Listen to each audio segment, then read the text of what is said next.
The XReality Center at the New School was founded to explore and research the application of immersive technologies, augmented, virtual, and mixed reality across disciplines. Our vision is to make the XReality Center a leader in how emerging technologies are used in design, social research, and education. The XReality Center is answering to a lot of the hopes and dreams that we've had for a long time to broaden the scope of all of these technologies across the conversations in a humanities university like the New School. The Garment VR project is really exciting for the center in many ways.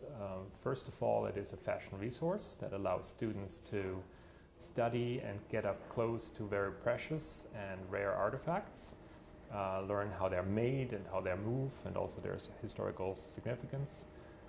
It opens it up as a resource also to other individuals who are interested in the collection.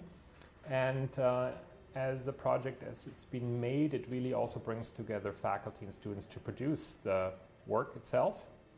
And in that sense, the project is a great example of how the means and ends and also the form and function come together in a great package.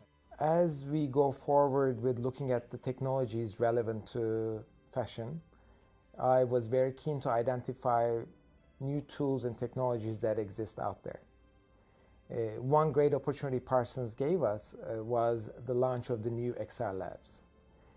After our initial conversation and looking at the tools that are available and the new technologies that are being utilized in the school, I saw a great opportunity to use fashion as kind of the first place we can experiment how these tools can come closer to what we do with our fashion design as well as our fashion archive. So the Parsons Fashion Study Collection is a resource of around 4,000 garments and accessories ranging from the late 1800s till today. And it was actually all donated from a museum to our students in order to let them have this hands-on educational experience. So it's really rare, it's really unique, and allows students to learn more about textiles and construction and also cultural history. Today we're actually doing a scanning of a garment, fashion garment, and this garment that we're doing two stages. We're doing first a stage where we're doing photogrammetry, where essentially we're taking pictures of the garment 360 degrees, and we're just going around incrementally in 15-degree increments all the way around the model. We're doing actually two passes, one when the lens is actually polarized and one where it's not, so we have like now two different layers for actually using in post-production. Then once we finish that level, we'll actually do scanning where we're using a handheld 3D scanner, which is capturing both textures and geometry. But the reason why we're capturing that for the 3D scanning is that will help for stitching the data and aligning that together.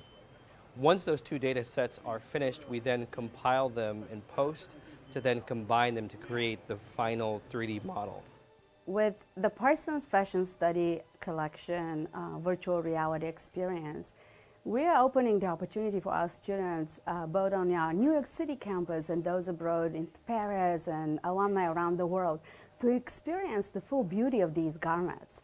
They can walk into virtual reality and see the colors, see the shape of these garments, being able to walk around them and basically experience them with layers of contextual information. We're talking about the 1920s, the Jazz Age, which all the influence coming from music and architecture and aesthetics. And so we are able to really share the stories of these garments with our students, who in turn will be the storytellers of the future fashion, art, and technology creation. So every time you have the opportunity to change the way people see and experience things, you have an opportunity to change their understanding. So we're opening new modes of interpretations, and with that, new modes of learning. So there's no doubt in my mind that the future of learning is immersive. And at the New School, we're just getting started.